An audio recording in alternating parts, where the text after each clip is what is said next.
Assalamualaikum warahmatullahi wabarakatuh. Halo semua, perkenalkan nama saya Regina Nurlena dengan NIM 2101929 dari kelas 2A PG PAUD. Pada video kali ini saya akan bercerita mengenai angsa dan telur emas. Selamat menyaksikan. Kisah angsa dan telur emas. Di balik bukit-bukit yang hijau, terdapat satu pedesaan kecil yang subur dan tenang. Di pedesaan tersebut tinggallah seorang petani yang bernama Pak Ronald. Pak Ronald tinggal bersama dengan istrinya yang bernama Bu Catherine. Mereka berdua mengelola sebuah peternakan yang kecil. Ini pakan bebek yang kemarin kamu pesan sudah datang, Bu. Oh, syukurlah. Langsung bawa ke sini saja, Pak. Penghasilan mereka tidak besar. Selain sayur mayur yang harga jualnya tak seberapa, mereka juga mendapatkan penghasilan tambahan dari susu dan juga telur angsa. Semua hasil panen itu mereka jual ke pedagang di kota. Ini uang pembayaran susu dan juga telur-telurmu, Pak Ronald. Oh, baik Pak John. Terima kasih. Sampai jumpa lagi. Ya. Lain kali bawa susu lebih banyak lagi ya. Walaupun mereka hidup dalam kesederhanaan, namun mereka tetap bahagia.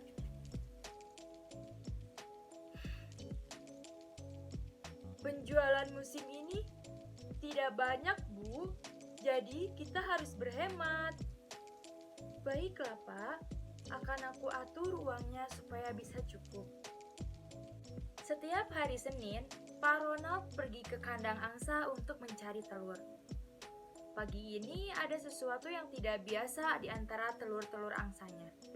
Ia pun penasaran dan segera mendekati kandang angsa tersebut. Ada satu telur yang tampak aneh. Perlahan ia mengambil telur tersebut. Ternyata telur itu adalah telur emas. Hah? Ini telur emas? Istriku, cepat kemari sebentar. Apa? Ada apa? Apakah angsa kita hilang? Atau telur kita dicuri orang?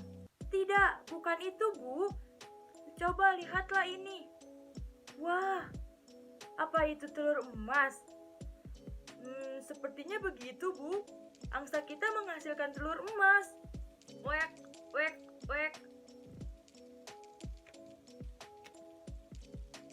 Mungkin itu ucapan terima kasih dari angsa karena kita telah merawatnya dengan baik, suamiku. Sepertinya begitu, Bu. Mereka berdua terlihat bahagia dan berjanji akan merawat si angsa dengan lebih baik lagi. Begitulah setiap harinya sang angsa menelurkan satu telur emas. Hingga akhirnya dalam seminggu telah terkumpul 7 butir telur emas. Pak Ronald pun membawa telur emas ke bank untuk ditukarkan dengan uang. Bagaimana mungkin ada telur terbuat dari emas? Bagaimana, Pak? Emas asli bukan? Ini semua emas asli, Pak Ronald. Ini sejumlah uang untuk telur emasmu. Uhuy, terima kasih, Pak. Istriku, kemarilah, lihat apa yang kubawa.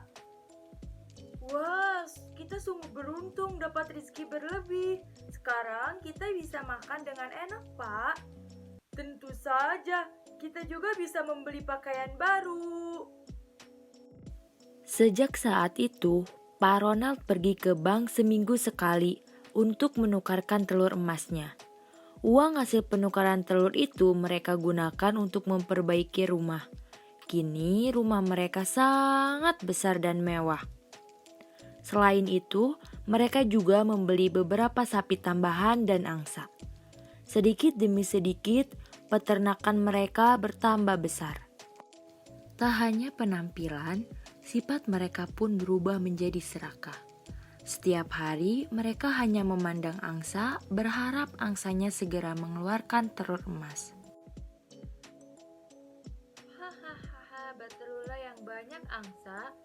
Ya, jadikan kami lebih kaya lagi. Hahaha. Hingga pada suatu pagi, Pak Ronald hendak mengambil telur emasnya, akan tetapi tidak ada satupun telur emas di tumpukan telur angsa pada pagi itu. Hei angsa, kenapa telur biasa saja? Kemana telur emasmu? Awas kau kalau tidak ada telur emas besok pagi. Kejadian itu terus berlanjut. Setelah 2 minggu berlalu, tetap saja tidak ada telur emas di dalam kandang. Aduh, bagaimana ini? Hal ini membuat Pak Ronald murka. Mana telur emasnya? Kau, kemari kau angsa. Aku Pak akan Ronald pun menghukummu. marah dan mengejar angsa yang tak lagi menelurkan telur emasnya tersebut. Sang angsa berlari ketakutan meninggalkan peternakan Pak Ronald. Emasku, uangku, tidak mungkin. Pak Ronald tertunduk lesu, meratapi angsanya yang telah pergi. Itu artinya ia tidak akan mendapatkan lagi telur emasnya untuk ditukar dengan uang. Seiring waktu berlalu, uang tabungan mereka mulai menipis dan akhirnya habis. Mereka pun kembali menjadi petani yang hidup sederhana. Coba kita punya angsa ajaib lagi, Bu. Sudahlah, bekerja saja yang benar. Pesan moral yang dapat kita ambil dari cerita tadi yaitu keserakahan tidak akan membuat kita sukses, selalu bersyukur terhadap apa yang kita miliki, dan bijaklah dalam menggunakan uang. Seperti dalam firman Allah Subhanahu wa taala, A'udzubillahi minasyaitonirrajim, Bismillahirrahmanirrahim. Walladzina idza anfaqu lam yusyrifu wa lam yakfuru wa kana baina dzalika qauma. Dan orang-orang yang apabila membelanjakan harta, mereka tidak berlebihan dan tidak pula kikir, dan adalah pembelanjaan itu di tengah-tengah antara yang demikian. Quran Surat Furqan ayat 67. Sekian dari saya. Wassalamualaikum warahmatullahi wabarakatuh. Bye-bye.